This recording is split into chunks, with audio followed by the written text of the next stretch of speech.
This is Lou. Today we're going to have a little discussion on a missing name. I walked out of the grocery store this past weekend. It was before the Sabbath, and I was getting ready for the Sabbath, and I was wearing a shirt. The shirt that I'm wearing now, actually. Well, I changed it, but it's a different one. But on the back of the shirt, I've got the name of Yahuah. Look at this.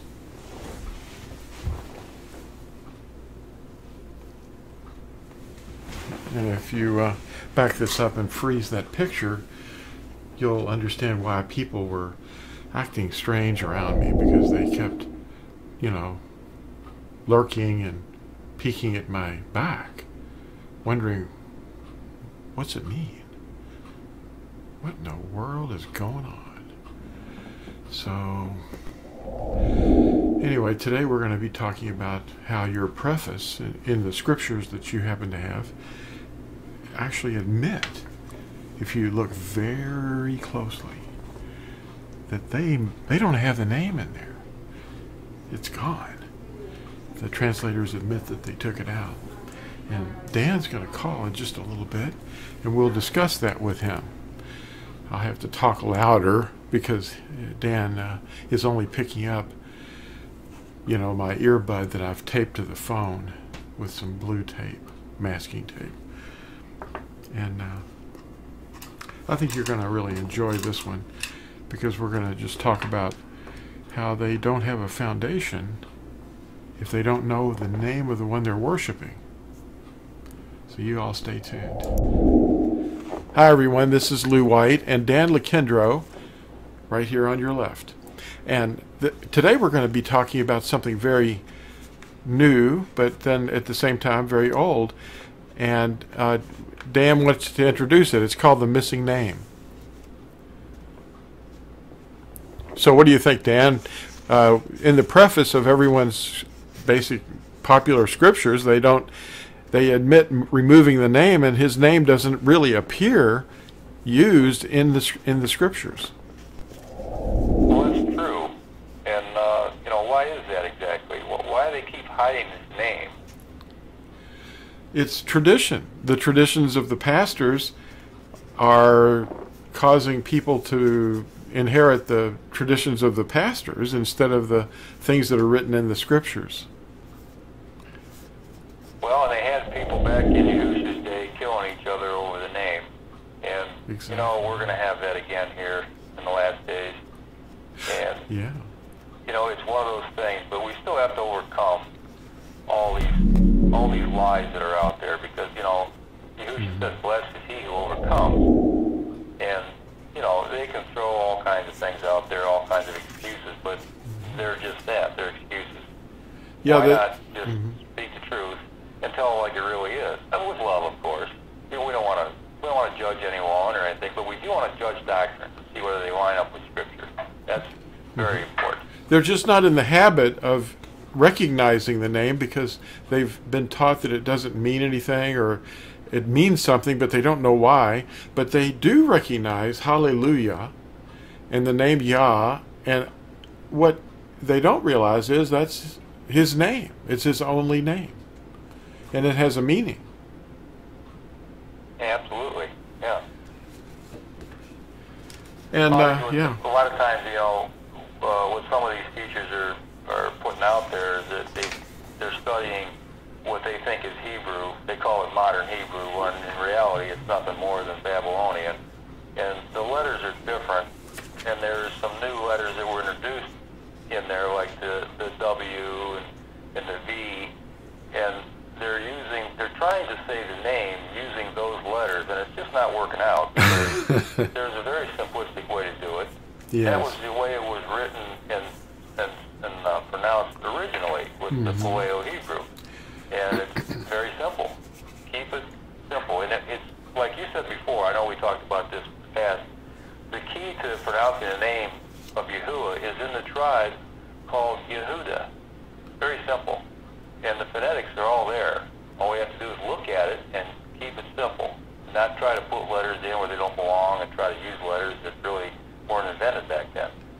And I think a lot of people really don't understand these things, and they're not being told these things. Mm-hmm. The teachers, they want to sound really important. They're more like sophists, and they want to seem really educated and baffle the people and keep them under their control. So I think that's what we're witnessing a lot of today, even in the Messianic movement. So what do you think, Lou? I agree, and they're even confused. Well, the teachers are the source of all the confusion, but if you read the words, they're referring to the name all the time, and even Romans 10 verse 13 through 14 says, "How will they call upon one in whom they've not believed, and how will they hear unless someone is sent to them?"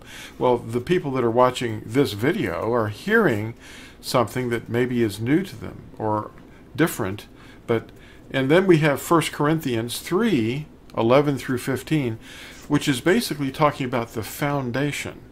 They don't know who they worship, so they're attributing the activities of Yahuah, and who is the creator of all things seen and unseen, to some being that they've given another name to, and they say, "Oh, he doesn't mind, we just call him that in English."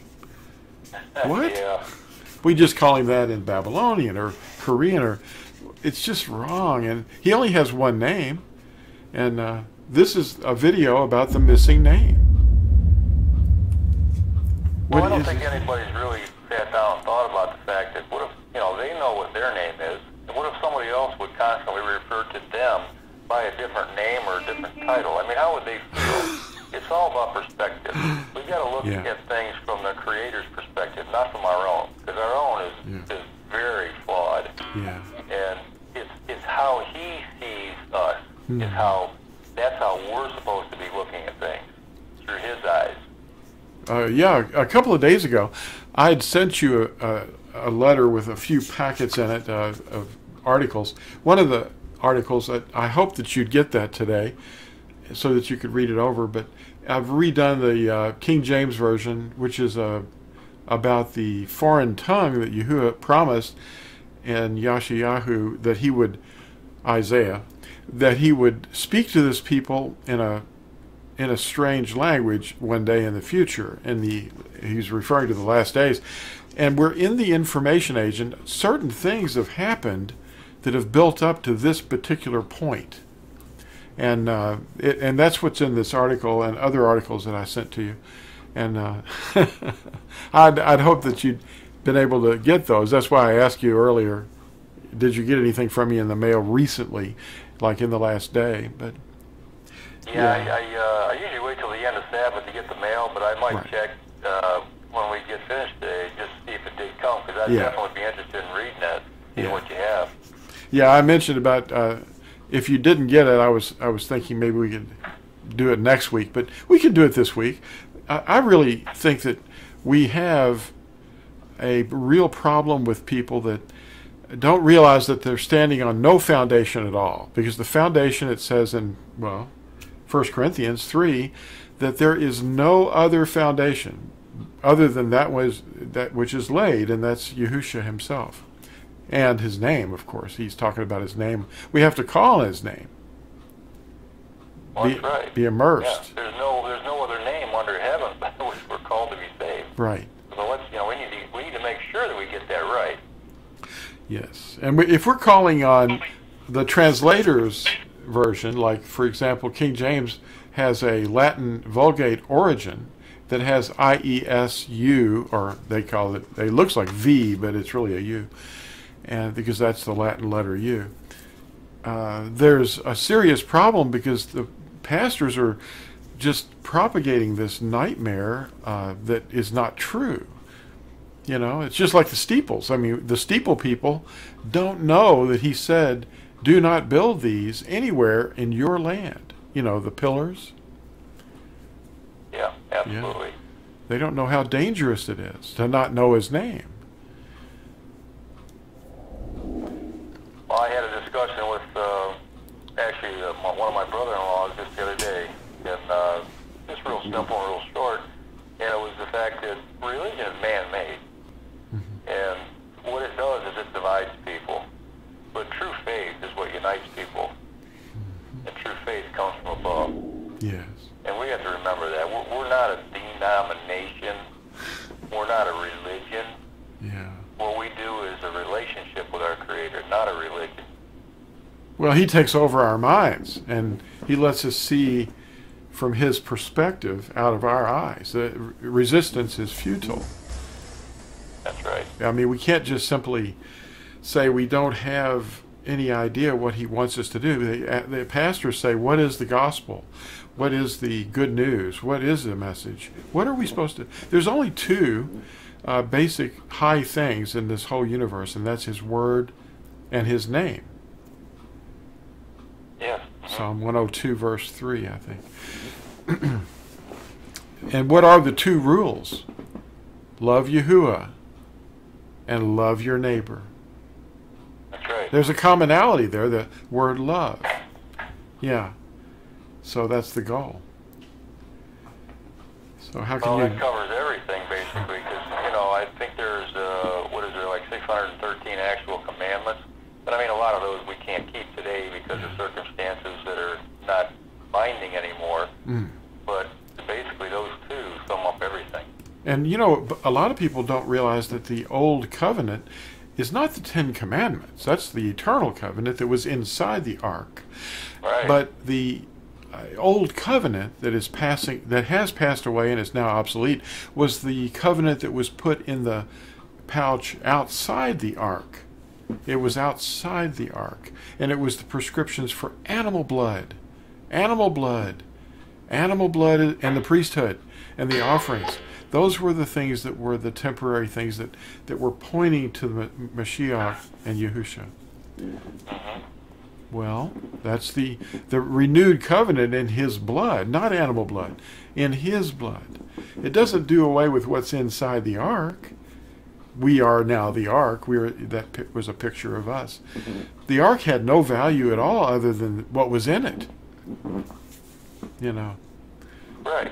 And that's what gave it its intrinsic value in the beginning, was what was in it. Not Yes. not it as of itself, but what was actually contained in the ark. And outside the ark was the law that was added due to transgressions of the covenant that was inside.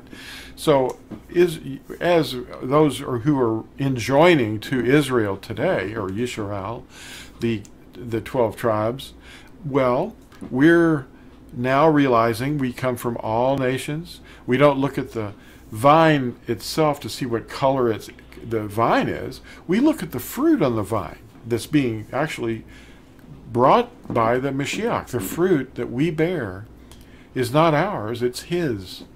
And we bear it, and it doesn't matter what color the vine is. When people are looking at the vine and going, hey, you're not the right color. Well, look at the fruit. Yeah, that's not important. No. But a lot of people are out there falling for that. Well, there's a lot of teachings out there, I think, that are dissuading people from actually studying the truth, and they're just leading them astray. There's all this genealogy stuff, and there's this racial identity thing, and just all this stuff, and this physical Israel versus spiritual Israel, and just so many false doctrines. Yeah. They're just other roads. They're that broad road, And the people, they're being distracted. Right. Well, yeah, Isaiah, or Yashayahu, I think it's one of the important parts of the 31st chapter. It talks about his covenant, but it's not talking about the animal sacrifices going on forever, but the relationship that he has with them if they will keep his word and guard it. His word is the love, the love of him and love of our neighbor. And if a person were to read that, they would have an awakening to see that it's forever. He even called heaven and earth as witnesses. He said if they ever disappear, then this covenant will disappear, and it's not disappeared yet. They think it's gone. The obsolete old covenant is the Aharonic priesthood with the animal sacrifices. That's the old covenant. I hope this has helped wake up some people. But we're 13 minutes in, and we ought to wrap it up, and maybe we can, sum it all up and make people wake up and realize that even the clever one who watches his steps can be deceived unless they look it up in the scriptures and they say, wait a minute, this is not the way we act today. You know, my pastor that I talked to back in 1985, the Christian pastor I was kind of listening to, he said, read this book, keep reading this book has the truth. And then I said, well, what if I do anything in this book? You're going to criticize me and call me a legalist, you know, or a Judaizer. Yeah. What? And he said, well, you don't really have to obey any of that, but, well, why am I reading it? And why am I, and if his love is unconditional, which we know it is conditional, then why would I be bothering to talk to you? You know, it's just crazy.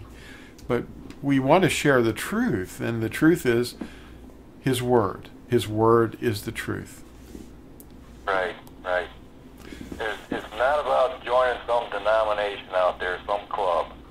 Yeah. You know, it's about reading His Word and finding the truth on your own. Study and show yourself approved. Right. Rightly dividing the word of truth. Well, thank you, Dan. I think we can say that, honestly, we want to invite people to, you know, like and subscribe to this and see what new videos we're loading up, but also to go to the preface of your favorite translation and see if it doesn't admit that they did remove the name and put a device in its place, and they're not using his name.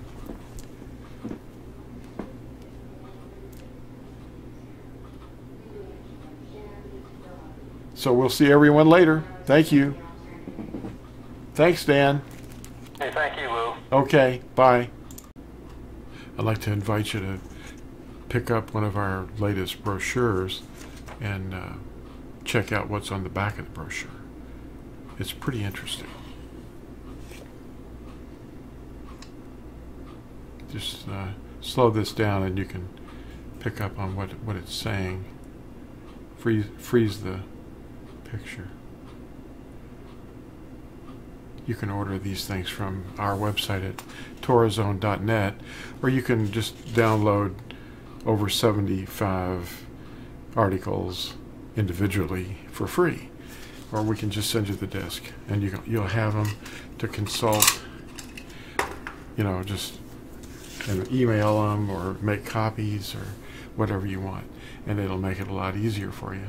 And it'll be a resource, a data resource, to help many, many people for prison ministries or just mailbox advertisements for meetings that you might have locally. So think about that. We'll talk to y'all later. Bye.